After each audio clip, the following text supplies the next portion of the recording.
For 7 long years, the galaxy burned in the fires of the Horus Heresy.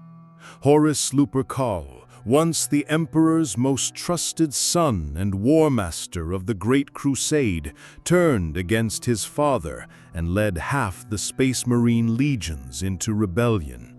Loyal worlds were scoured, brother fought brother, unity drowned beneath the tide of war.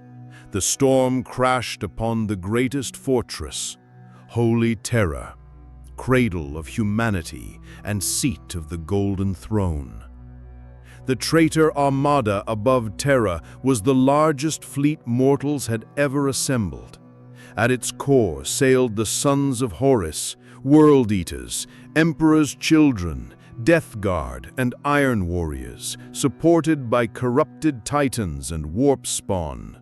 Against them stood the Loyalists, imperial fists on the walls, blood angels guarding the inner sanctums, white scars racing where the line was thinnest, and remnants of other legions rallied to Terra's call.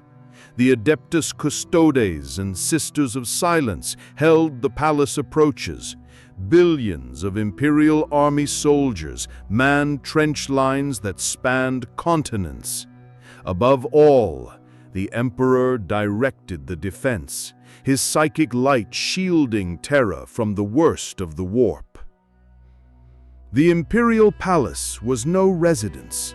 It was a continent-spanning redoubt of adamant walls, layered void shields, and gates whose names alone carried legend: Saturnine, Eternity Wall, Lion's Gate. The Iron Warriors brought engines built to humble mountains. Artillery beat a constant rhythm against the ramparts. The World Eaters hurled themselves in berserker waves. The Emperor's children drowned halls in sonic terror. The Death Guard's plagues rotted lungs and steel alike. Above, ships died in burning descent as orbital war turned the sky into a furnace. Within the walls, corridors narrowed to kill zones. Custodians fought shoulder to shoulder with Astartes, guardian spears and chain blades reaping a harvest of traitors. The Blood Angels, led by Sanguinius, stood where the fighting was hottest, their discipline steadying regiments at the edge of collapse. The White Scars struck like lightning and were gone, breaking encirclements and rescuing garrisons, while Voxnets thundered with orders and last rites. The first great breaches came like thunder. Concentrated batteries shattered bastions that had never known defeat. When the Saturnine ramparts cracked, entire districts became battlegrounds of rubble and flame. The Emperor's children defiled shrines with blasphemous pageantry. The Death Guard fogged halls with choking rot. The sons of Horus drove spearheads toward the palace heart.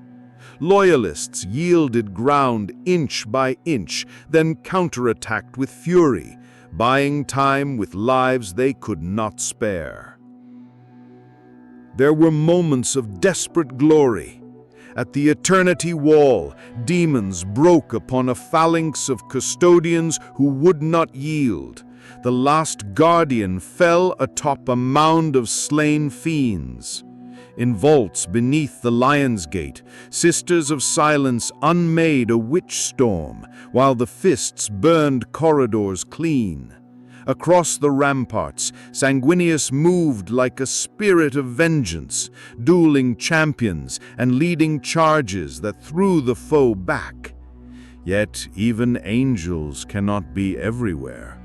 The tide pressed on. Then the siege turned.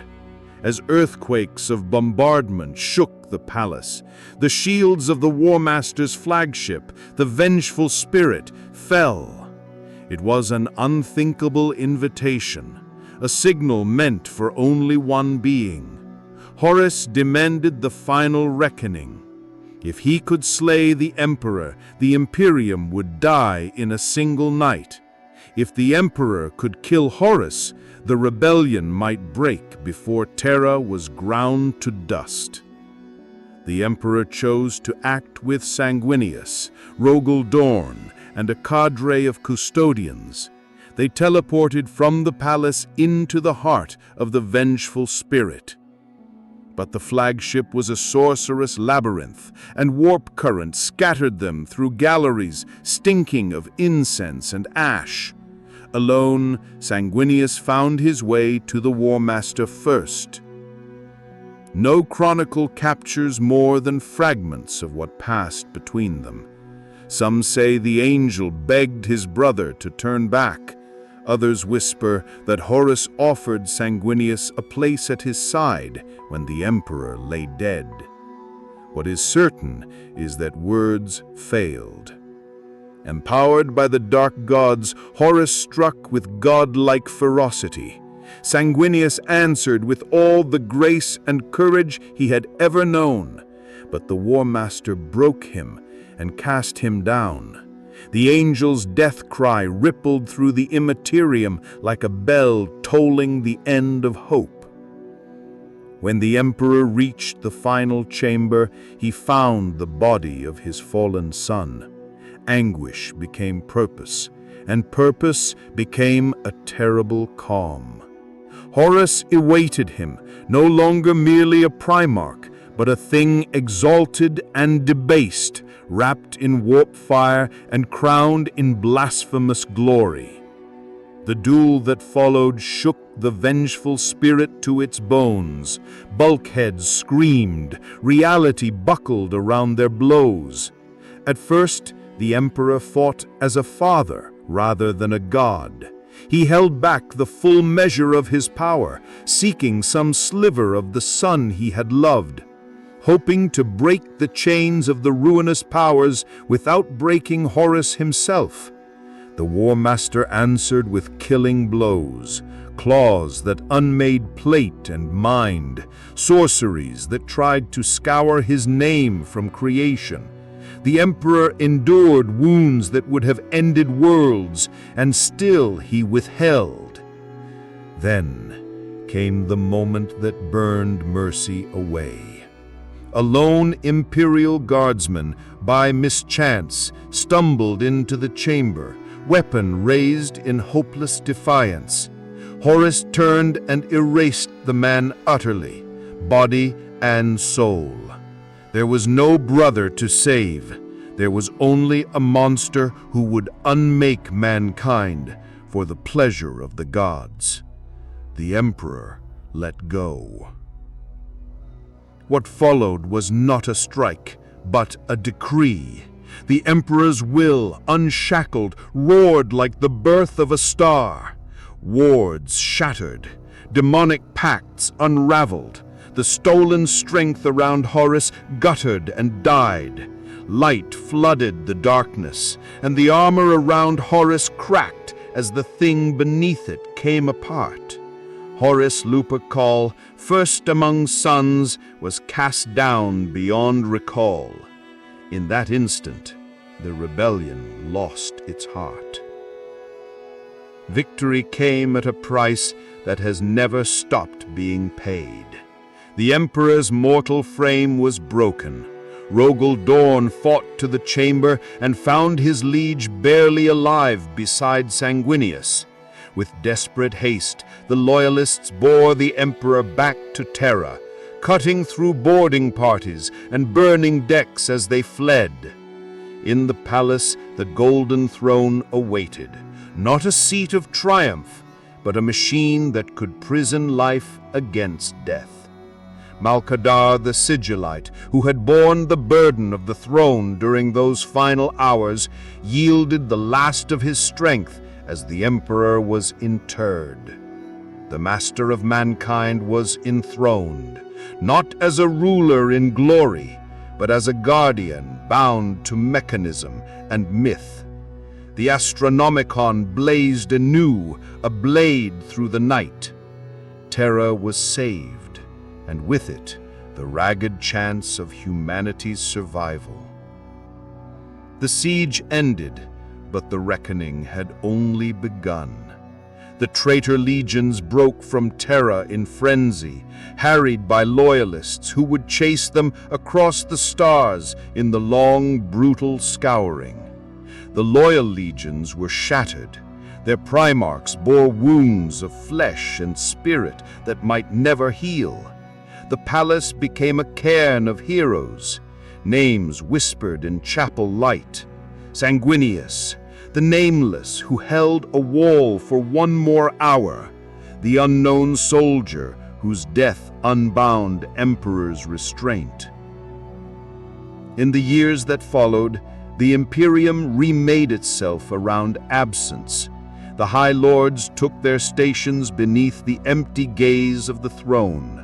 The great legions would be broken into chapters, so no war master could ever again command such unity. Shrines rose over battlefields of ash, and the words "for the Emperor" ceased to be a mere oath and became a covenant sealed by sacrifice.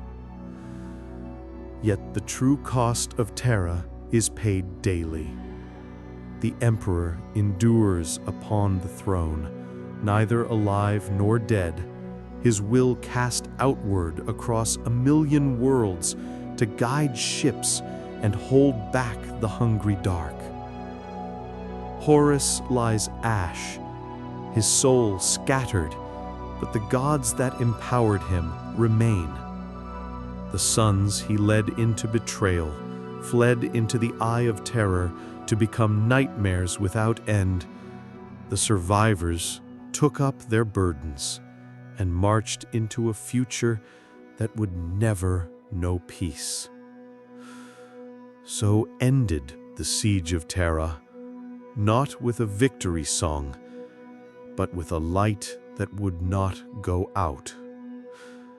Humanity was not saved in glory.